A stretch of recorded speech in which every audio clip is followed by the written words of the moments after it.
Bienvenido, asambleísta, ya está con nosotros, tengo entendido, qué gusto tenerlo aquí en OnePlus TV. Así es, Yolanda, qué gusto estar con usted. Buenos días con todos. Gracias.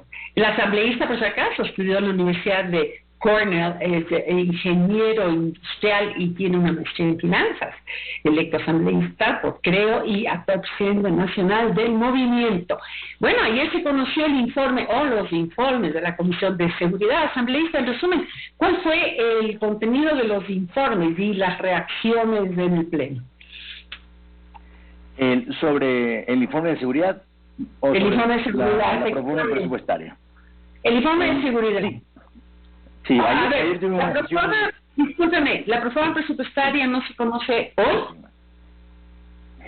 La proforma hoy en el Pleno ya fue tratada en la comisión.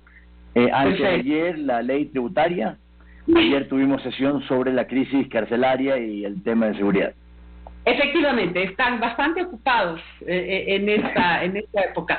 Bien, estaba queriendo iniciar con lo que fue la sesión del Pleno de ayer, donde se conoció este informe de la Comisión de Seguridad, justamente. Bueno, hubieron 76 pedidos de palabra, imagínense. O sea, más de la mitad de la Asamblea queriendo pues opinar sobre el informe de la comisión. La comisión presentó dos informes, uno de mayoría y uno de minoría, y al final del día con bastantes cambios y sugerencias regresó el informe a la comisión. El informe de mayoría aprobado mayoritariamente por el Pleno, y eso regresa a la comisión y después tiene que tratarse en segundo debate en el Pleno. En definitiva, ¿cuáles fueron las principales recomendaciones? Sabemos que del informe de minoría lo que se pedía era que no se traten los últimos años de la administración de Correa, supuestamente porque las autoridades no estarían presentes para de alguna manera poder tener su criterio sobre lo que ahí saliera. O sea, ¿tiene esto algún sentido que de un informe se elimine un periodo o tantos años porque sencillamente no les conviene la información que está ahí? No tiene sentido, Yolanda, como usted indica, y no es ajustado tampoco a la realidad política y social que vivimos. El resultado actual del sistema carcelario responde grandemente al arrastre de estos 14 años que de verdad entregó parte del país incluso al narcotráfico. Recuerde que sacaron la base de Manta, eliminaron los radares, entonces el Pleno acabó votando mayoritariamente, incluyendo el bloque de UNES, para incluir en el plazo a revisarse el periodo que incluye al presidente Correa también. En definitiva, ¿cuáles son las principales recomendaciones que se vislumbran tendrá finalmente este informe? En las recomendaciones hacia la administración actual había recomendaciones bastante genéricas, porque quien ha estado pues liderando el proceso claramente lo hizo en una rueda de prensa nacional ahora y ha asumido la responsabilidad.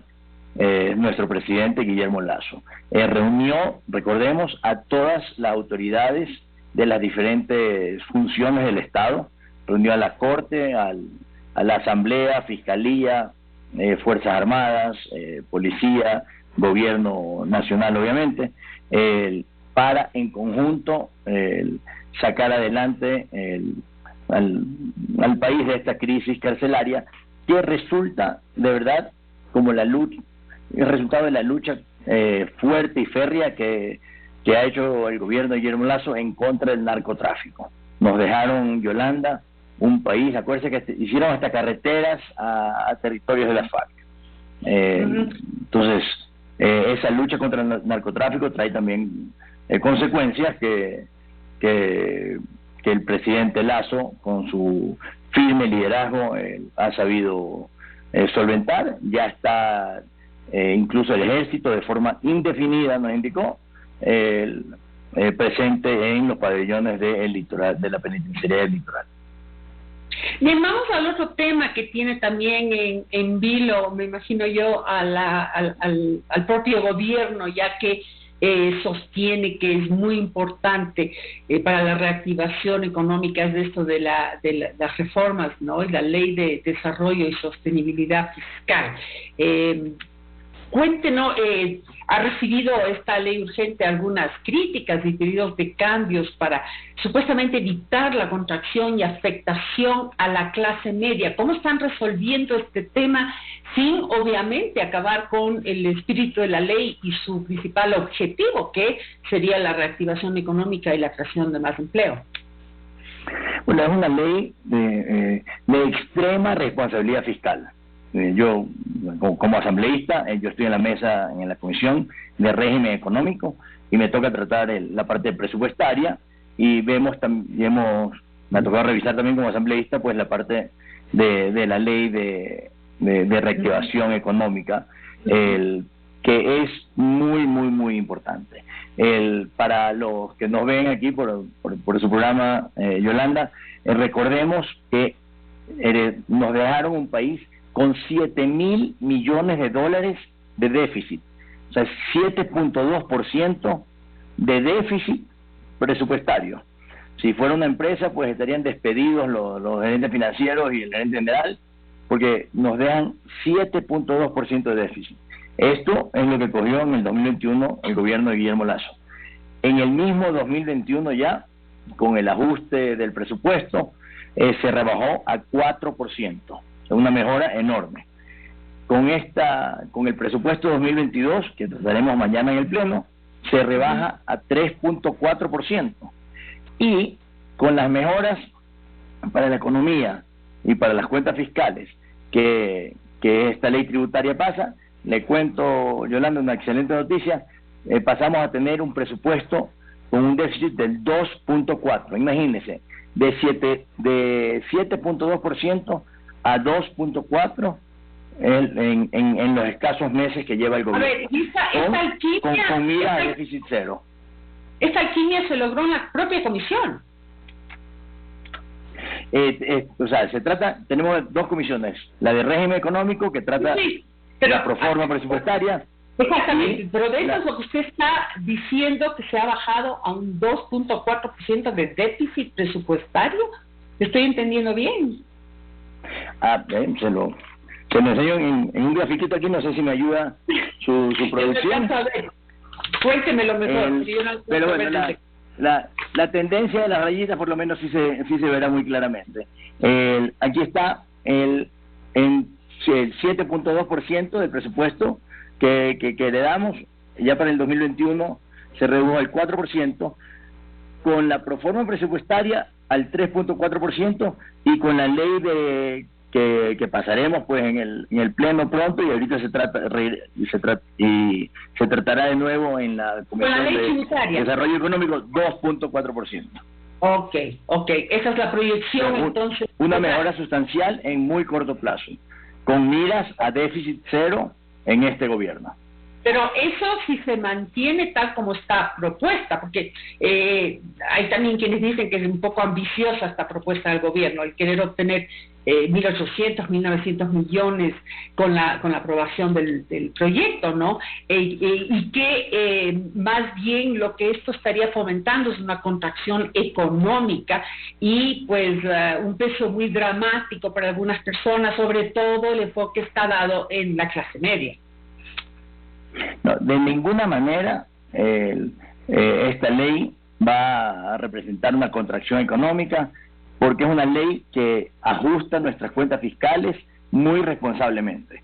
Eso, Yolanda, siempre atrae inversiones, nos abarata el crédito, baja el riesgo país. Recordemos que el 11 de abril, con solo salir electo Guillermo Lasso, bajó en más de 800 puntos el riesgo país. Eso es créditos más baratos para todos. Nos abarata la vida a los ecuatorianos.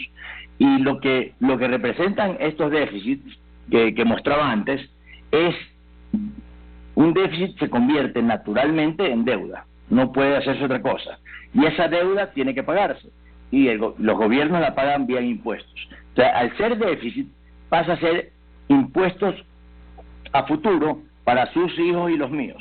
Lo que está haciendo el gobierno de Guillermo Lasso es ordenando las cuentas fiscales para tener un balance presupuestado con déficit cero, y Dios mediante incluso hasta un superávit. Entonces, esa responsabilidad fiscal de seguro lo que hace es un país más atractivo, más inversión, más empleo, más crecimiento económico. Claro, lastimosamente, bueno, las críticas se han centrado y vienen, obviamente que vienen también de sectores como las cámaras, como el sector industrial que tiene mucho peso y que realmente es muy necesario en esta reactivación económica, bien de las cámaras de comercio, en fin, el mismo Francisco Suet, todos los analistas, ¿verdad?, que emiten sus opiniones, y más bien hay como una opinión generalizada de este riesgo de contraer la economía al cargar con, por ejemplo, la tabla de aportaciones tributarias a las personas naturales, como está propuesto por ustedes, este impuesto patrimonial, la eliminación de deducciones de gastos personales. Entonces también piensan que de alguna manera se va a desincentivar la inversión en el país e informalizar el comercio. O sea, las críticas son ¿cuáles? Lo que representa tanto el presupuesto como la ley es un altísimo contenido de responsabilidad social también para el Ecuador. Son más de 500.000 nuevas familias que recibirán el bono, que lo necesitan mucho, Yolanda, saliendo de esta pandemia. Los más pobres han sido los más afectados por la pandemia. Entonces, el foco de la ley, el foco del presupuesto es apoyar a los más pobres. En educación, en salud, crecen en 549 millones de dólares y en 560 millones de dólares respectivamente para cada una de esas áreas. Mira, ahí usted ya entró en el ámbito de la prórroga presupuestaria, si no me equivoco, y ahí hay la otra crítica, en cambio, que no se está teniendo a la normativa constitucional, que está por debajo de lo que señala la Constitución. ¿Y qué van a hacer con este tema?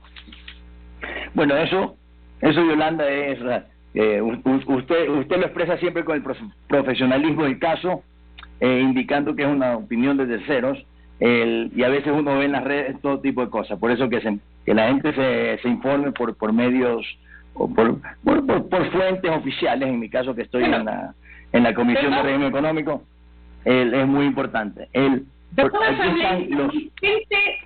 Mi fuente es, sí, en este caso fue el Comercio y el Universo, no fueron realmente las redes, y habla de las críticas recibidas en la propia asamblea por ustedes, por asambleístas. Obviamente muchos podrán ser de oposición, pero está ahí. Esto, Yolanda, es un tema de matemáticas en cuanto al cumplimiento del aumento constitucional. Debe de subir al menos el 0.5% del PIB. El PIB es 103 mil millones de dólares.